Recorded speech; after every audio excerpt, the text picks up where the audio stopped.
Ce podcast a été réalisé grâce au soutien d'une entreprise familiale engagée dont je connais les valeurs depuis très longtemps, Léa Nature, premier fabricant français indépendant de produits bio et naturels.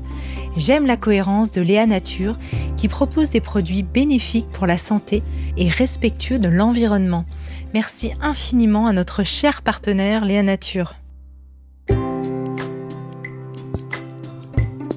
Bienvenue dans la saison 3 du podcast Métamorphose, le podcast qui éveille la conscience. Je suis Anne Guéquière, fondatrice du magazine Féminin Bio, auteure de l'Oracle de la Métamorphose et éditrice de projets engagés pour un nouveau monde. Chaque lundi et jeudi, dès 7h, nous partons ensemble à la découverte d'un sujet lumineux avec une personnalité qui porte une voix d'éveil des consciences. Métamorphose, le podcast qui éveille la conscience.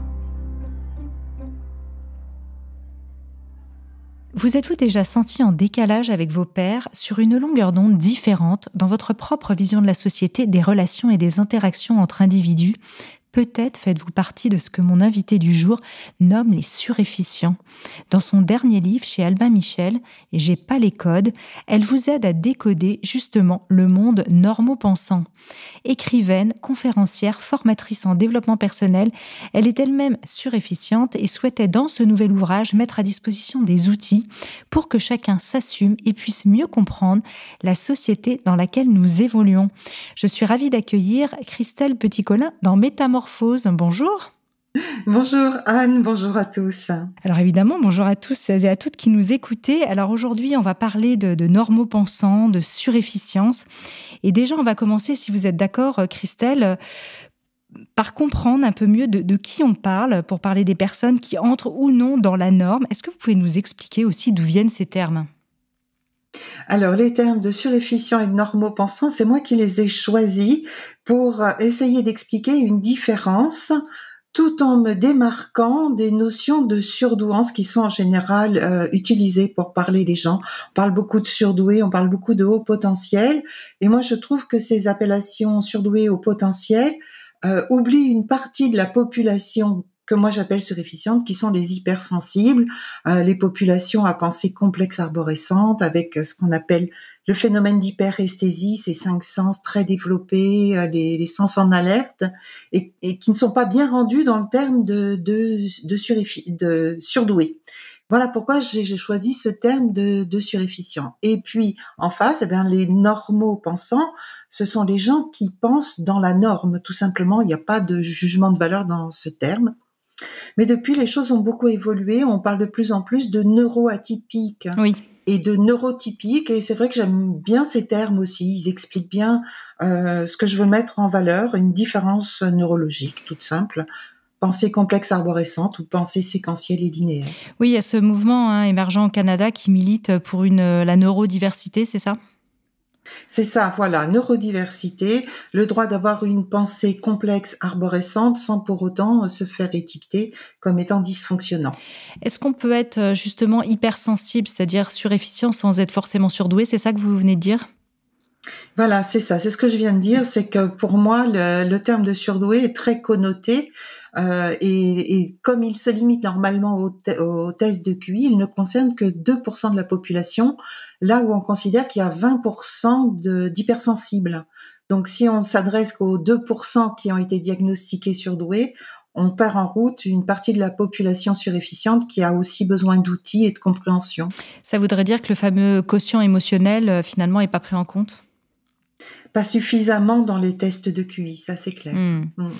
Alors, les normopensants, c'est vrai que quand on dit ça, est-ce que finalement les gens ont envie d'être dans une forme de norme ? Et la question que je me pose toujours, c'est est-ce qu'on n'est pas tous, d'une certaine manière, des neuroatypiques et que ceux qui sont normopensants sont peut-être des personnalités qui, justement, sont évitantes dans leur construction caractérielle parce qu'elles ont vécu ceci ou cela, ou vous pensez que pas du tout, qu'il y a quand même ces deux types de populations ?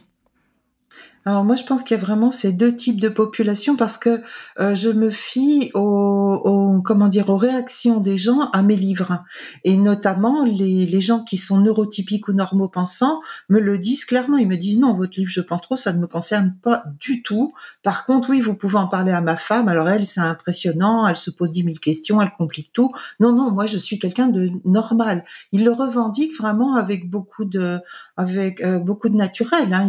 C'est pour ça que je dis que le terme de normopensant n'a rien de péjoratif. Les gens normopensants se reconnaissent comme pensant dans la norme. C'est ça.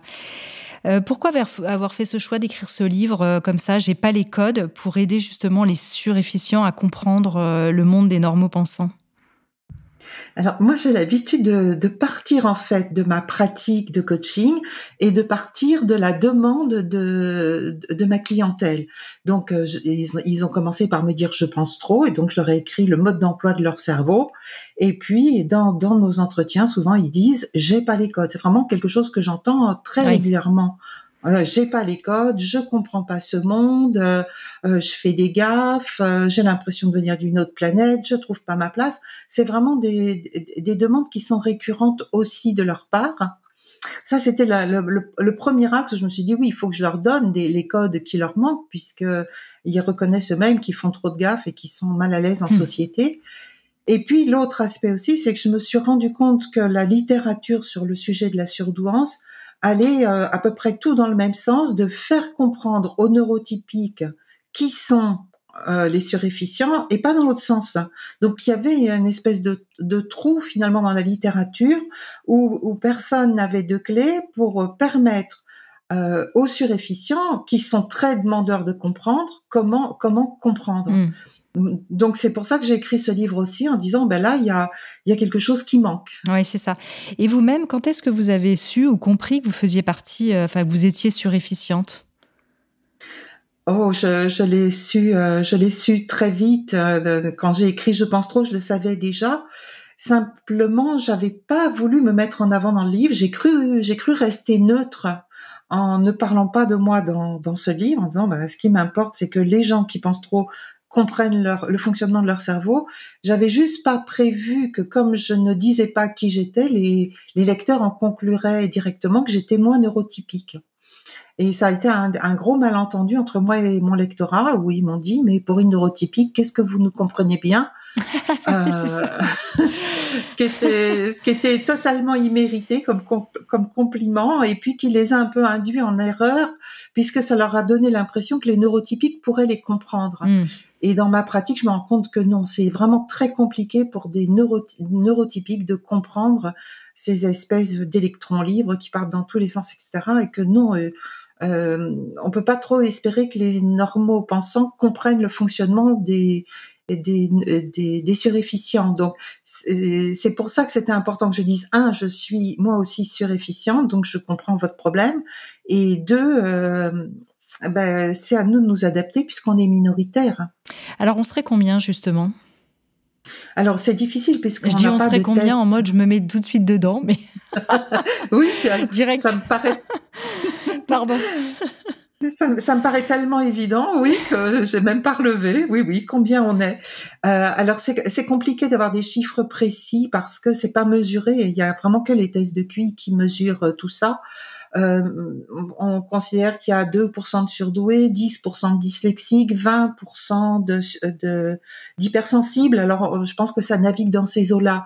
Dans ma pratique, je pense que oui, on n'est pas plus de 20% de la population. On retrouve justement des cerveaux 10 dans les suréfficients? J'en suis convaincue.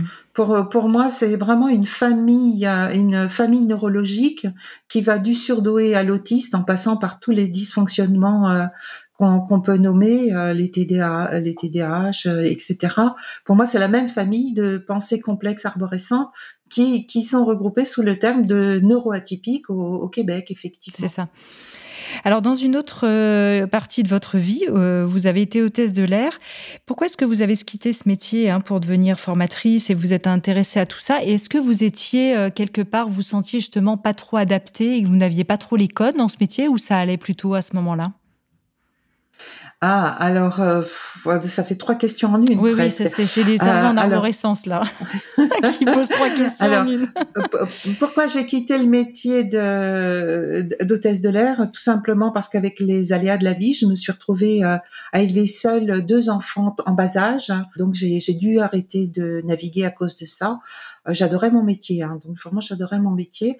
Après, pour les codes, ça n'a pas été très compliqué parce que l'aéronautique, comme quelque chose presque comme l'armée, est très codifié. C'est-à-dire moi, j'avais des procédures de vérification du matériel à bord, j'avais des procédures on a aussi des procédures pour les services à bord.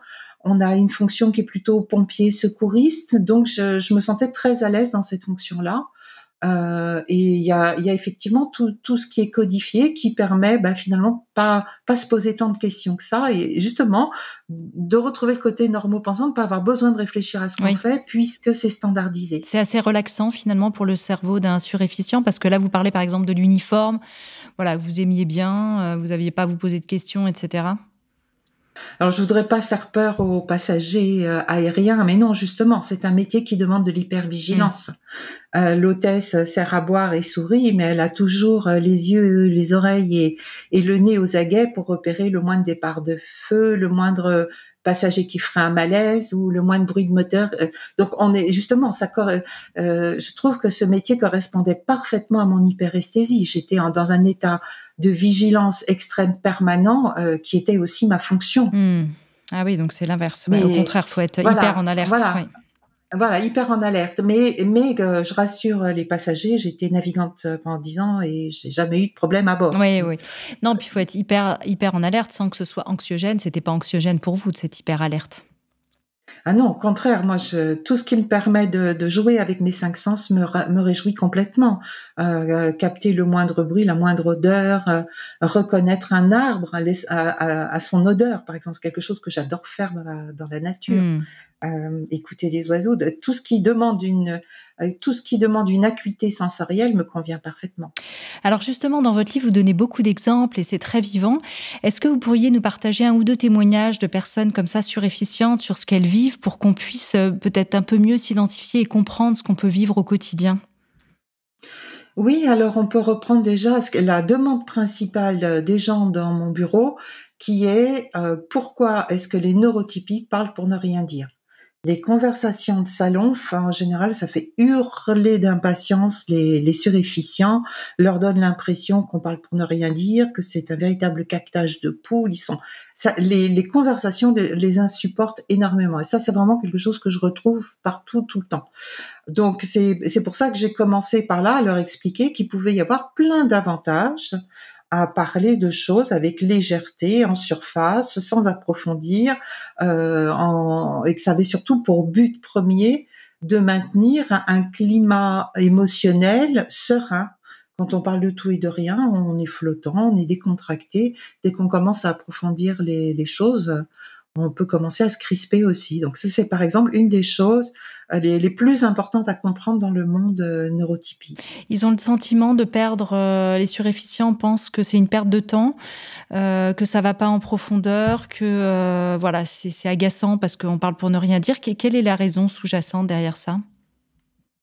C'est que les surefficients sont très avides de relations de cœur à cœur, très intimes, très proches. Je pense surtout et avant tout que leur cerveau complexe a besoin de complexité. Et donc, ils aiment les grands débats d'idées qui brassent des concepts sur un autre registre. C'est vraiment, voilà, c'est quand c'est trop simple, ils s'ennuient.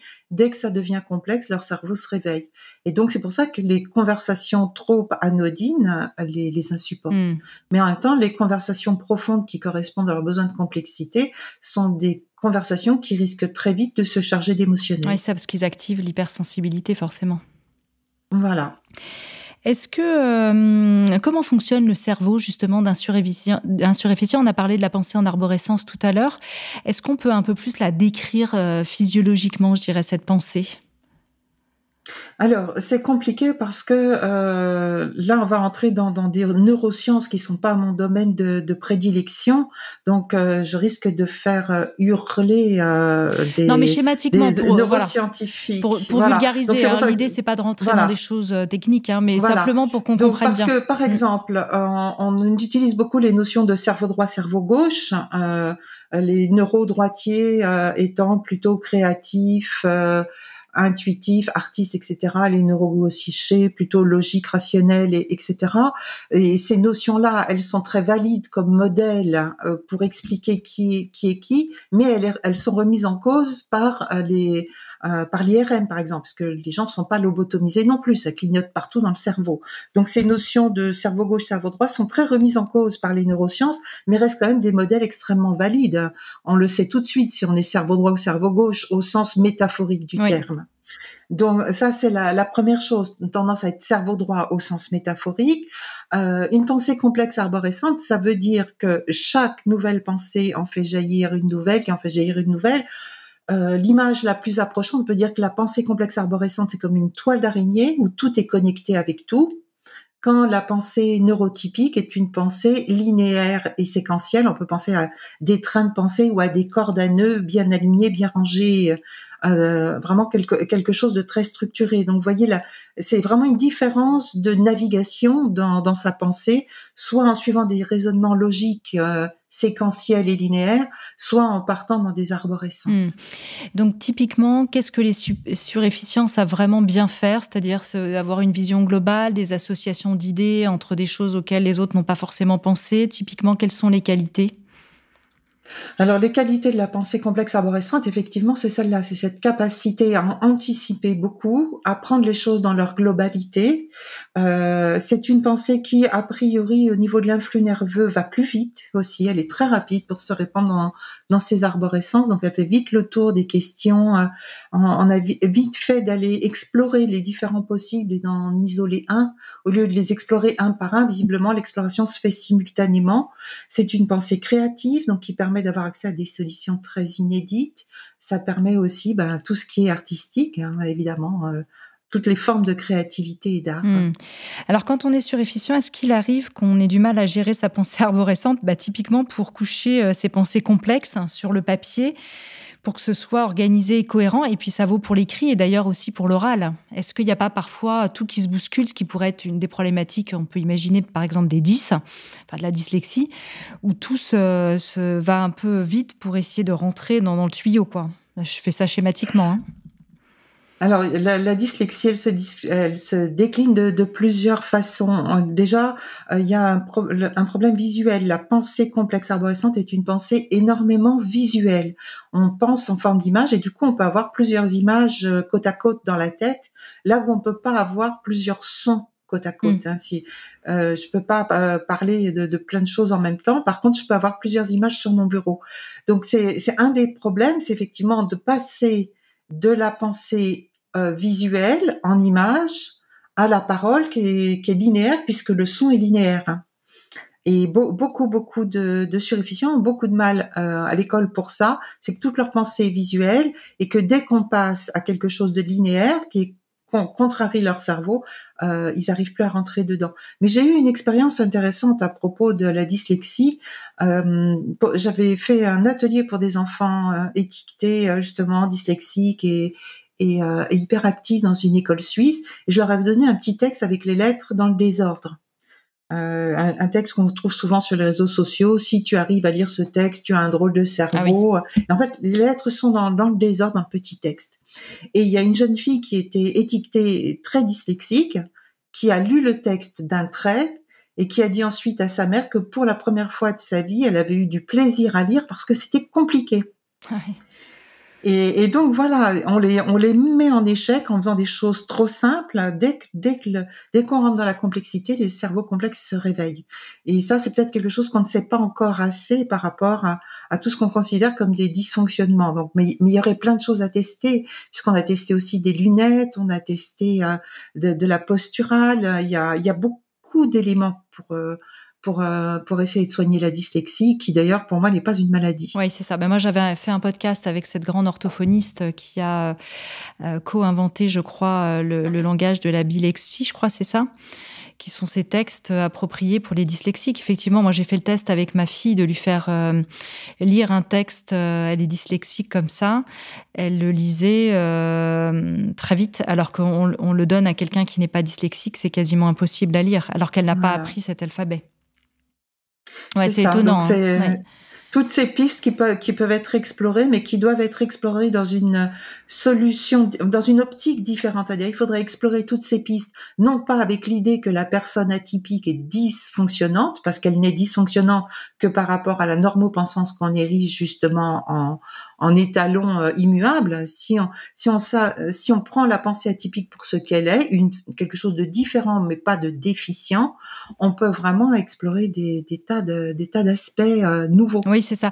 Alors vous, justement, vous explorez aussi à travers le gros cerveau de Sapiens, dites-vous, qui nous apporte autant de beauté et de connaissances finalement que de fardeaux et de questionnements un peu existentiels. Est-ce que pour vous, c'était fondamental de comprendre notre évolution cognitive pour comprendre les écarts entre normopensants et surefficients ? Oui, ça me paraissait vraiment indispensable parce que ce que j'explique dans ce petit passage, mais si vous voulez vraiment vous intéresser à Sapiens, je vous invite vraiment à aller voir le livre Sapiens, qui est vraiment beaucoup plus complet que ce que je peux en dire dans mon propre livre. Sapiens, c'est un animal qui a son cerveau qui a plus que triplé de volume, puisqu'un mammifère adulte de 60 kilos a en général un cerveau de 200 cm3 et que nous, on a un cerveau de 1300 cm3. Donc, c'est vraiment énorme. Et de réaliser que ce cerveau nous a petit à petit enfermés dans un monde complètement virtuel dont on n'a même plus conscience. On se rend même plus compte qu'on est dans un monde virtuel. Par exemple, on considère que c'est tout à fait normal qu'il y ait des pays et des passeports.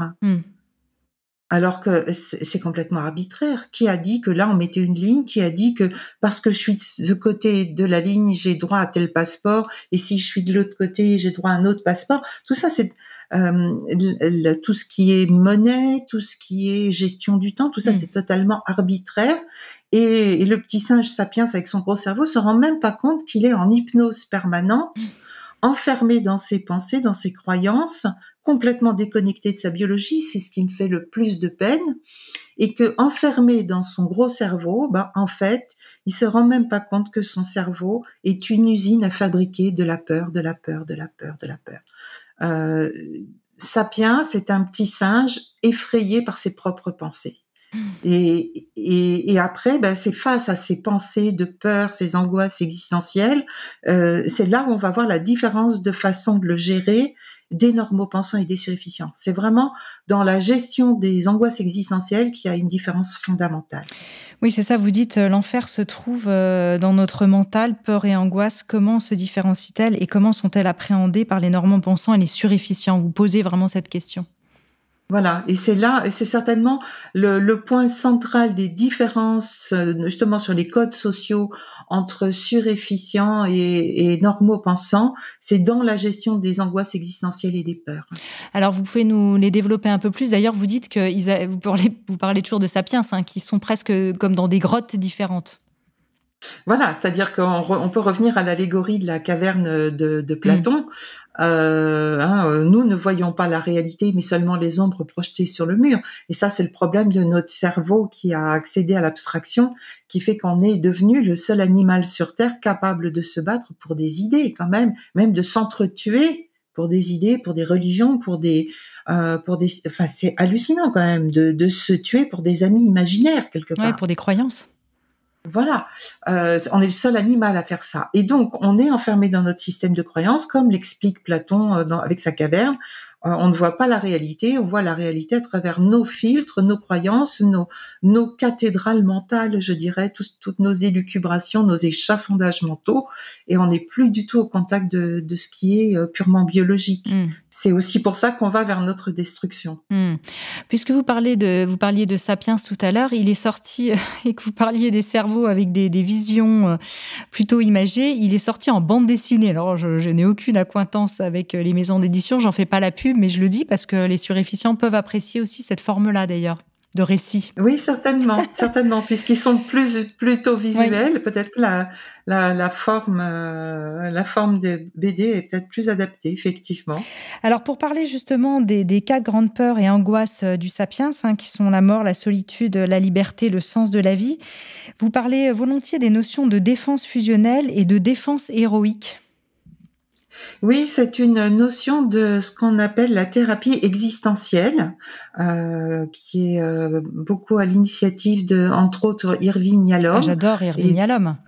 Voilà, et qui dit qu'en fait, le drame de l'être humain, c'est d'avoir réalisé 1, qu'il était mortel, 2, qu'il était seul, 3, qu'il était responsable, et 4, qu'il fallait qu'il donne du sens à son passage sur Terre. Du simple fait qu'il était mortel, le fait d'avoir accédé à la connaissance de notre statut de mortel nous oblige à donner du sens à notre passage sur Terre.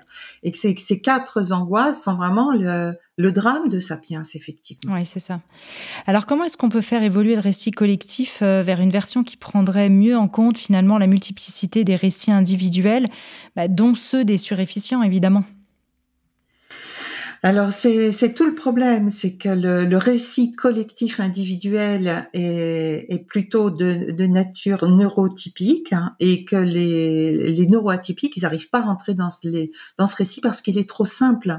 Il est trop simple, il prévoit pas assez d'exceptions, il est trop généraliste, et il y a des tas de cas qui ne rentrant pas dans le récit collectif posent de vrais problèmes. Je vais prendre un exemple au hasard, mais tout ce qu'on appelle les maladies orphelines ou atypiques. Oui.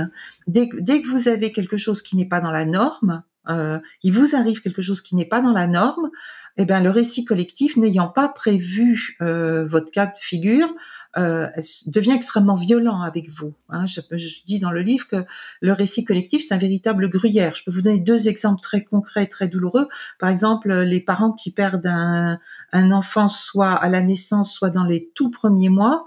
La plupart des gens ne savent pas comment gérer ça, quoi leur dire. Même l'administration ne sait pas gérer les enfants mort-nés.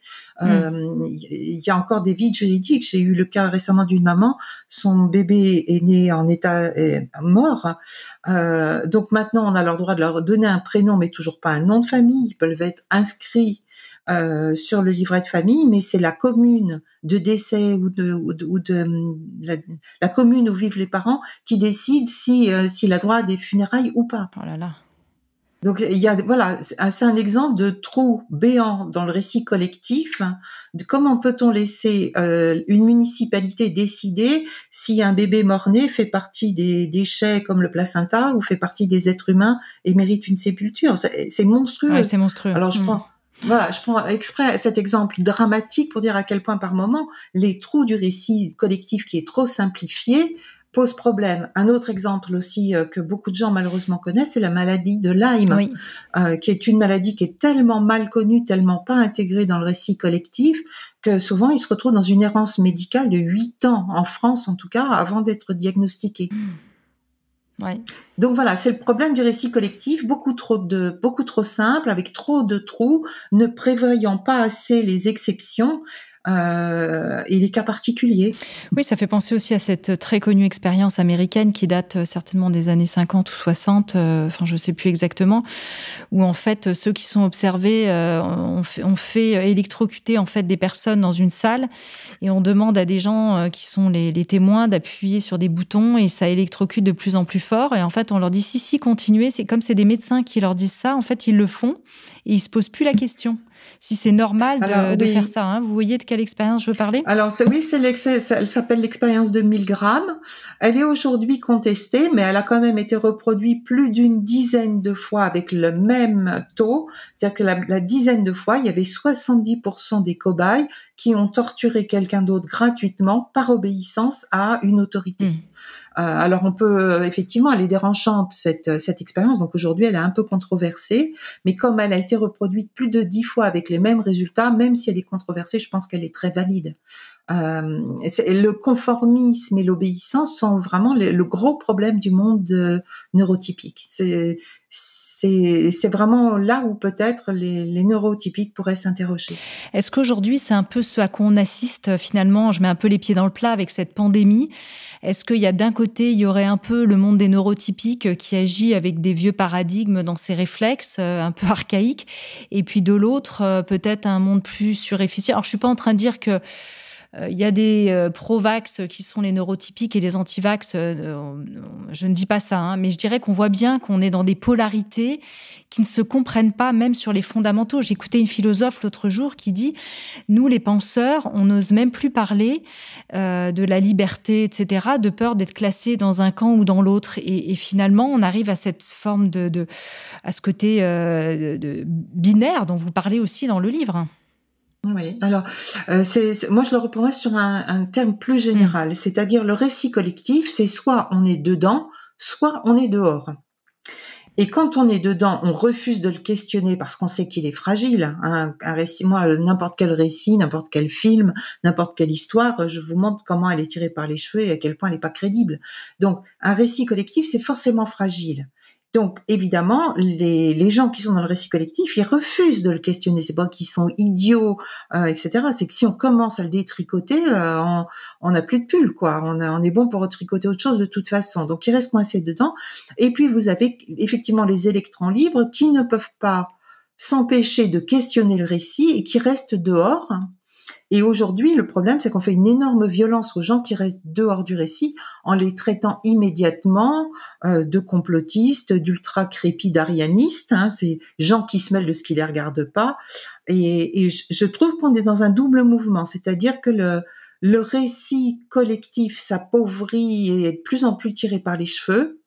Et on a de moins en moins le droit de le questionner. Donc ça va pas pouvoir durer comme ça, que ce soit pour la pandémie qu'on traverse actuellement, mais pour plein d'autres domaines aussi. C'est tout le problème de la normopensance, c'est qu'à force de normer, standardiser, on appauvrit énormément la biodiversité et la neurodiversité. Oui, c'est ça. La bioneurodiversité, faudrait trouver ce terme. Alors, comment est-ce qu'on peut faire pour se rejoindre, hein, parce que l'idée, c'est aussi de former et de créer des passerelles entre les gens et les façons de penser. Et vous militez vraiment pour ça. Oui, c'est vraiment mon but. Alors, effectivement, dans le livre, je parle de ce que vous disiez, cette pensée binaire de Sapiens, qui résonne en général en disant « il y a nous et il y a eux ». Donc, c'est soit vous faites partie des nôtres, hein, et dans ce cas-là, vous êtes adoptés, soit vous faites partie des autres, et dans ce cas-là, vous êtes combattus. Et cette vision binaire, elle est très dérangeante. Alors, j'en profite pour dire que comme l'être humain est pétri de contradictions, ça, on pourrait vraiment prendre la main dans le sac. Donc, pour moi, il y a d'un côté les surefficients et de l'autre côté les neurotypiques. Donc, pour moi aussi, il y a nous et les autres. Oui. Sauf que moi, je revendique d'essayer de créer des passerelles entre les deux, justement pour que les deux populations puissent se comprendre, puissent s'entendre, puissent s'écouter, se respecter sans se rejeter. C'est surtout ça qui serait important.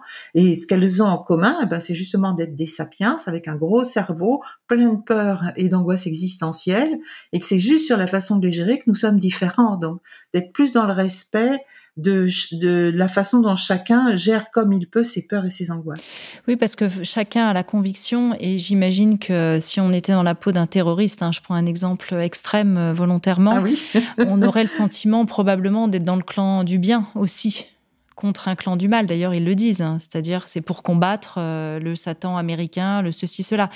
Donc finalement, c'est cette dualité, ce binarisme qui est intrinsèque presque à la nature humaine, qui finalement nous conduit dans des peurs et des angoisses à ce naufrage quelque part intérieur finalement de l'être. Oui, il faut vraiment arrêter de faire des choix exclusifs et réapprendre à faire des choix inclusifs. C'est pas fromage ou dessert, c'est fromage et dessert. C'est pas eux contre nous, c'est eux et nous ensemble. Il faut vraiment remettre de l'inclusif dans tout ça. Hein, le beurre, l'argent du beurre, la crémière et tout ensemble, au lieu de dire c'est l'un ou l'autre. C'est ça. Est-ce que vous croyez que pour un normopensant, il est impossible aujourd'hui de questionner un système, de le contester ? Qu'est-ce qui pourrait être fait pour un normopensant, quelqu'un qui nous écoute, qui se reconnaît plutôt normopensant, pour aller vers les surefficients dans sa façon de fonctionner? Alors, je pense que ce qui est le plus piégeant pour les neurotypiques, c'est le besoin d'être inclus dans le récit et leur conformisme. Donc peut-être s'autoriser à revenir vers plus d'individualité, s'autoriser à être différent au lieu d'essayer de faire tout comme les autres. On parlait tout à l'heure de l'expérience de Milgram, mais il y a d'autres expériences qui sont très drôles sur le conformisme, où vous rentrez dans une salle d'attente, vous vous levez, vous vous asseyez, vous retirez votre chapeau, vous remettez votre chapeau, et les cobayes font la même chose sans même comprendre pourquoi ils se lèvent, pourquoi ils s'assoient, pourquoi ils mettent le chapeau ou pas. C'est très drôle d'ailleurs. Donc retrouver le droit d'être différent, retrouver aussi le contact avec le bon sens. Le récit collectif aujourd'hui n'en a plus du tout. Tout est devenu complètement absurde. Je vous donne un exemple concret qui me rend très malheureuse. C'est que par exemple l'OMS, l'Organisation mondiale de la santé d'un côté, tire la sonnette d'alarme parce que les enfants sont de plus en plus sédentaires et obèses. Et de l'autre côté, dès qu'un gamin commence à bouger un peu, immédiatement il est étiqueté hyperactif et on le met sous calmant. Enfin, il y a un moment donné, il faut arrêter avec ces contradictions, revenir à du bon sens pur. Et le bon sens, en fait, c'est revenir aux petits singes que nous sommes dans notre biologie, se remettre vraiment au contact. On a plus besoin d'eau claire que de soda, on a plus besoin de bouger que d'être assis, on a plus besoin de nature que de béton, on a plus besoin d'aller marcher dans la nature que de faire les boutiques.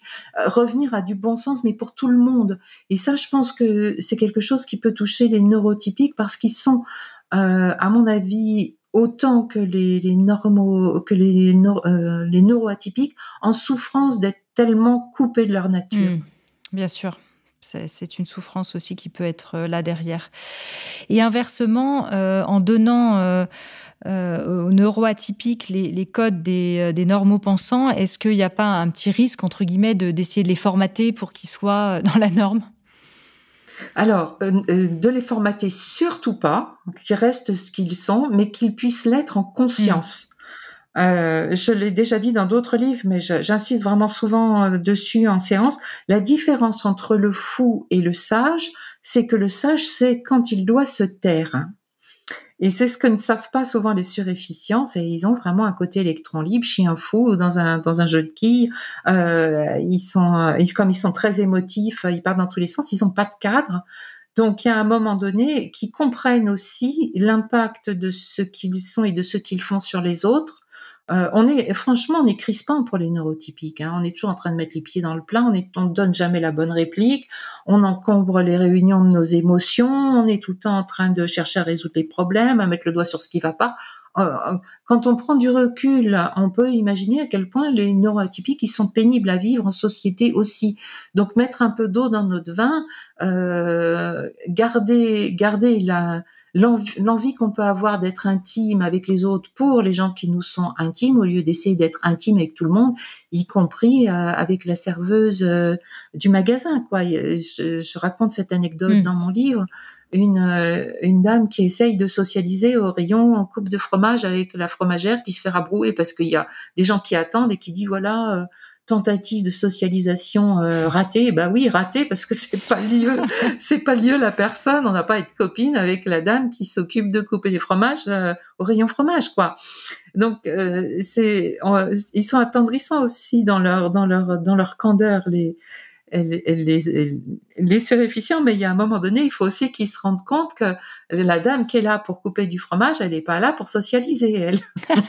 En même temps, est-ce qu'il y a beaucoup de surefficients qui sont en suradaptation, c'est-à-dire qu'ils ont eu conscience, enfants, qu'ils n'étaient pas dans une forme de normes et qui se sont justement suradaptés et qui n'osent plus trop, justement, sortir trop du cadre de peur de ne pas être dans les clous, à l'inverse? Alors oui, c'est tous les gens qui sont vraiment sanglés dans leur faux self, dans une suradaptation permanente. Et malheureusement, ces gens-là sont en danger d'attirer les manipulateurs parce qu'ils savent plus dire non et ils sont tellement persuadés que c'est eux le problème que c'est très facile de leur envoyer que tout est de leur faute. Donc il faut aussi renuancer tout ça. C'est ce que j'espère aussi avec ce livre, c'est-à-dire comprendre les codes pour s'adapter quand on a envie, comprendre quand on a gaffé et gaffer aussi peut-être de manière plus consciente quand on a envie de mettre les pieds dans le plat. Le but, c'est d'avoir le choix justement et de pouvoir être soi-même et de plus être dans cette espèce de brouillard, de pas comprendre ce qui se passe. Alors votre livre, comme on l'a bien compris, qui se base avant toute chose sur les interactions sociales et les différences entre les codes des normaux-pensants et des suréfficients. Et ça rappelle les travaux de Goffman, ce sociologue canadien, qui dans son ouvrage La présentation de soi reprend pas mal des aspects que vous citez dans sa métaphore théâtrale. Est-ce que vous pouvez un peu nous en parler ? Alors, la métaphore théâtrale, c'est aussi la chanson de Christophe Maé, La vie est un théâtre et nous sommes tous des artistes. Dans le monde neurotypique, la cohésion du groupe se fait sur deux aspects qui sont la posture et la connivence, qui tombent sous le sens. Enfin, je suis là, justement, si on reprend l'exemple tout à l'heure, je suis là pour vendre du fromage, donc je suis dans mon rôle de vendeuse de fromage. La posture, elle est évidente. Je suis pas là pour raconter ma vie ou demander aux gens des nouvelles de leur belle-mère, etc. La posture, elle est importante. Et la connivence, c'est de savoir effectivement se comporter les uns avec les autres. Donc, de manière caricaturale, on pourrait dire que oui, la vie est une pièce de théâtre et que les neuroatypiques sont comme des spectateurs touristes nés au vent sur la scène de théâtre au milieu des acteurs à ne jamais donner la bonne réplique. C'est ça. Alors vous parlez, ça c'est moins drôle, des conséquences parfois désastreuses, des erreurs de diagnostic qui concernent les suréfficients. Est-ce que c'est quelque chose auquel vous faites souvent face en coaching, que ce soit en individuel ou en collectif ? Oui, quand même, assez souvent. Et le postulat de base, malheureusement, c'est qu'évidemment, si on dit surefficient, surdoué, c'est par rapport à quoi? Par rapport à une normopensant qu'on érige comme étant une norme saine. Et donc, à partir du moment où on considère que être normopensant, c'est être en bonne santé mentale, et être neuroatypique, c'est être malade, dysfonctionnant, etc., on en arrive à étiqueter cette différence de manière dramatique. Donc, il y a des erreurs de diagnostic terribles, de gens qui ont été étiquetés schizophrènes, bipolaires, maniaco-dépressifs ou borderline, juste parce que c'était des surdoués qui partaient dans tous les sens, effectivement, parce qu'ils avaient une pensée complexe foisonnante. Alors c'est un vrai problème, c'est-à-dire qu'il faut effectivement aussi, je pense que les surefficients, petit à petit, s'affranchissent de la vie des neurotypiques et qu'ils soient en mesure de se définir eux-mêmes dans ce qu'ils sont, sans aller demander à quelqu'un qui les comprend pas de leur dire qui ils sont, quoi. C'est là aussi, c'est une des aberrations du système. C'est un neurotypique qui ne comprend rien à ce que je suis qui va me dire qui je suis et quel est mon problème. Oui, c'est ça. Vous dites que il faut penser l'écart. Vous citez Carlos Tinoco, c'est ça. Il faut avoir conscience des codes des normaux-pensants, mais tout en sachant, assumer sa différence. Comment faire? C'est pas évident. C'est prendre beaucoup de recul et puis à nouveau donner le droit à tout le monde d'être qui il est. C'est-à-dire que des deux côtés, normaux-pensants et surefficients, il y a des jugements de valeur quand même. Les normaux-pensants nous trouvent trop émotifs, trop sensibles, trop bisounours, etc., etc. Et de l'autre côté, les surefficients trouvent que les normaux-pensants, avec leurs conversations de salon, sont ennuyeux, avec leur façon de pas résoudre les problèmes, ils sont pas dégourdis, etc. Donc, avoir plus de tolérance de part et d'autre pour des fonctionnements qui sont différents, mais qui se tiennent, et c'est toute une logique, toute une culture, tout un système de valeurs. C'est aussi valide d'avoir des conversations profondes de cœur à cœur avec les gens. Parfois, c'est aussi valide de maintenir une ambiance très légère et très décontractée quand on est dans une soirée pour pas plomber l'ambiance. C'est ça. Est-ce que vous avez réussi à trouver cet équilibre aujourd'hui dans votre vie ? Vous parlez à la thérapeute ou à l'être humain? Je parle à Christelle Petit-Colin, qui est là derrière. Voilà, alors Christelle Petit-Colin va vous répondre une phrase de Richard Bach qui dit « On enseigne le mieux ce qu'on a le plus besoin d'apprendre ». C'est ça. Voilà, et je dis souvent aussi en séance que ma vie personnelle, c'est mon labyrinthe personnel. Et que c'est très facile en tant que thérapeute d'avoir du recul sur le labyrinthe des autres, mais que quand je suis confrontée à mon propre labyrinthe, je suis, comme les autres, obligée de me taper la tête dans mes propres cloisons, si vous voyez ce que je veux dire. Donc voilà, je pourrais relire mon propre livre. J'ai encore beaucoup moi-même à faire pour mettre en application tout ce que j'ai découvert et conceptualisé. Quelles seraient vos voies d'espérance justement par rapport à ça, le fait d'avoir posé ce livre et toute cette masse d'informations vous donne quelle espérance pour l'avenir? En conclusion. Alors, une double espérance. Mon espérance, c'est que continue ce mouvement d'empowerment des pense-trop. C'est-à-dire que c'est les gens qui s'intéressent à mon travail le disent souvent. Grâce à vous, j'ai compris que j'étais pas fou. Donc les fameuses erreurs de diagnostic, et que j'étais pas seule, puisqu'ils se sentent tellement venir d'une autre planète. Et moi, j'assiste depuis quelques années à ce double empowerment individuel. Je sais qui je suis et je suis content et fier de qui je suis. Et empowerment collectif, nous les pense-trop, on a des valeurs à défendre, on a des belles valeurs d'humanité, d'empathie, de pensée collective à défendre. Et je pense qu'en comprenant mieux les valeurs et les intérêts des neurotypiques, on peut beaucoup mieux collaborer et pactiser avec eux. Super. C'est parfait. Merci infiniment, Christelle Petit-Colin, pour vos enseignements, vos éclairages sur les codes des normopensants et des surefficients. Je rappelle que votre livre « J'ai pas les codes, comprendre enfin le monde » aux éditions Albin Michel vient tout juste de sortir. Vous pouvez le retrouver dans toutes les meilleures librairies. Toutes vos actualités sont à retrouver sur votre site christellepetitcolin.com. Merci.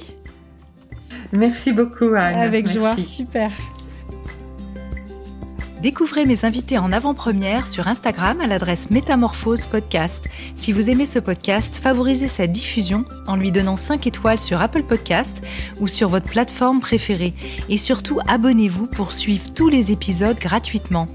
Découvrez aussi en librairie mon livre issu du podcast Métamorphose éveille ta conscience, 33 rencontres essentielles pour être soi aux éditions Erol. Et enfin, pour nous soutenir, rejoignez la tribu Métamorphose à l'adresse patreon.com/métamorphose. Merci infiniment. Métamorphose, le podcast qui éveille la conscience.